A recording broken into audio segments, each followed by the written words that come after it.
It is within your power to gratify your every wish. Success is the result of the way you think. I will show you how to think to be successful. The power to rule and attract success is within yourself. The barriers that shut these off from you are subject to your control. You have unlimited power to think, and this is the link that connects you with your omniscient source. Success is the result of certain moods of mind or ways of thinking. These moods can be controlled by you and produced at will. You have been evolved to what you are from a lowly atom because you possess the power to think. This power will never leave you, but will keep urging you on until you reach perfection. As you evolve, you create new desires, and these can be gratified. The power to rule lies within you. The barriers that keep you from ruling are also within you. These are the barriers of ignorance. Concentrated thought will accomplish seemingly impossible results and make you realize your fondest ambitions. At the same time that you break down barriers of limitation, new ambitions will be awakened. You begin to experience conscious thought constructions. If you will just realize that through deep concentration you become linked with thoughts of omnipotence, you will kill out entirely your belief in your limitations, and at the same time will drive away all fear and other negative and destructive thought forces which constantly work against you. In the place of these, you will build up a strong assurance that your every venture will be successful. When you learn thus how to concentrate and reinforce your thought, you control your mental creations. They in turn help to mold your physical environment, and you become the master of circumstances and the ruler of your kingdom. It is just as easy to surround your life with what you want as it is with what you don't want. It is a question to be decided by your will. There are no walls to prevent you from getting what you want, providing you want what is right. If you choose something that is not right, you are in opposition to the omnipotent plans of the universe and deserve to fail. But if you will base your desires on justice and goodwill, you avail yourself of the helpful powers of universal currents, and instead of having a handicap to work against, can depend upon ultimate success, though the outward appearances may not at first be bright. Never stop to think of temporary appearances, but maintain an unfaltering belief in your ultimate success. Make your plans carefully and see that they are not contrary to the idea of universal justice. The main thing for you to remember is to keep at bay the destructive and opposing forces of fear and anger and their satellites. There is no power so great as the belief which comes from the knowledge that your thought is in harmony with the divine law of thought and the sincere conviction that your cause is right. You may be able seemingly to accomplish results for a time, even if your cause is unjust, but the results will be temporary, and in time you will have to tear down your thought edifice and build on the true foundation of right. Plans that are not built on truth produce discordant vibrations and are therefore self-destructive. Never try to build until you can build right. It is a waste of time to do anything else.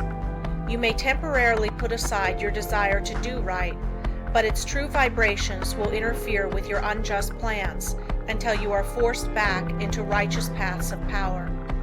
All just causes succeed in time, though temporarily they may fail. So if you should face the time when everything seems against you, quiet your fears, drive away all destructive thoughts, and uphold the dignity of your moral and spiritual life. Where there is a will, there is a way. The reason this is so is that the will can make a way if given the chance to secure the assistance of aiding forces. The more it is developed, the higher the way to which it will lead. When everything looks gloomy and discouraging, then is the time to show what you are made of by rejoicing that you can control your moods by making them as calm, serene, and bright as if prosperity were yours. Be faithful in sowing the thought seeds of success, and perfect trust that the sun will not cease to shine and bring a generous harvest in one season. It is not always necessary to think of the success of a venture when you are actually engaged in it. For when the body is inactive, the mind is most free to catch new ideas that will further the opportunity you are seeking.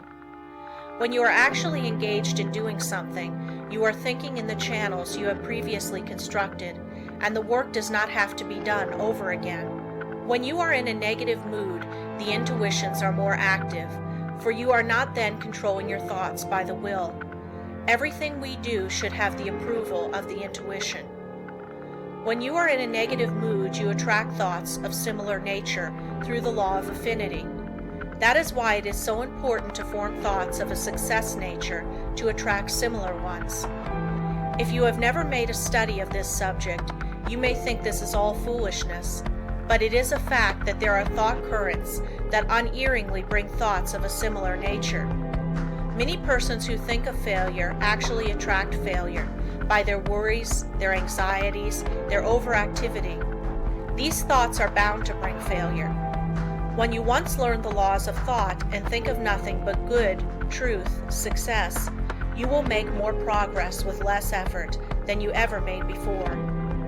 There are forces that can aid the mind that are hardly dreamed of by the average person. When you learn to believe more in the value of thought and its laws, you will be led aright and your business gains will multiply. The following method may assist you in gaining better thought control.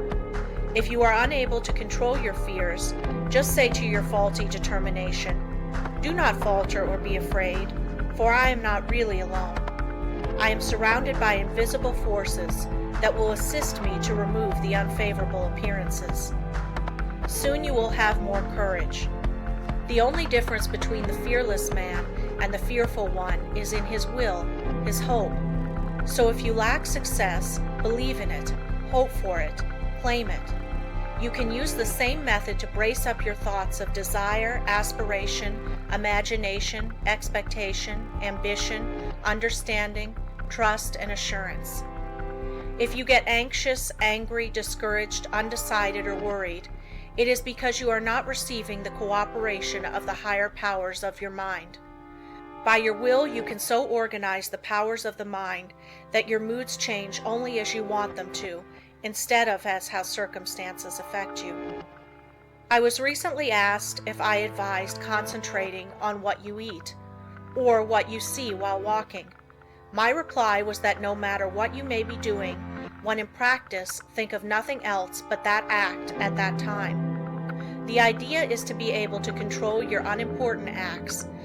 Otherwise, you set up a habit that will be hard to overcome, because your faculties have not been in the habit of concentrating.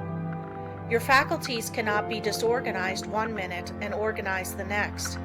If you allow the mind to wander while you are doing small things, it will be likely to get into mischief and make it hard to concentrate on the important act when it comes. The man that is able to concentrate is the happy, busy man. Time does not drag with him. He always has plenty to do. He does not have time to think over past mistakes, which would make him unhappy. If despite our discouragement and failures, we claim our great heritage, life and truth and force, like an electric current, will permeate our lives until we enter into our birthright in eternity. The will does not act with clearness, decision, and promptness unless it is trained to do so. There are comparatively few that really know what they are doing every minute of the day. This is because they do not observe with sufficient orderliness and accuracy to know what they are doing. It is not difficult to know what you are doing all the time, if you will just practice concentration with a reposeful deliberation and train yourself to think clearly, promptly, and decisive. If you allow yourself to worry or hurry in what you are doing, this will not be clearly photographed upon the sensitized plate of the subjective mind, and you therefore will not be really conscious of your actions. So practice accuracy and concentration of thought, and also absolute truthfulness, and you will soon be able to concentrate.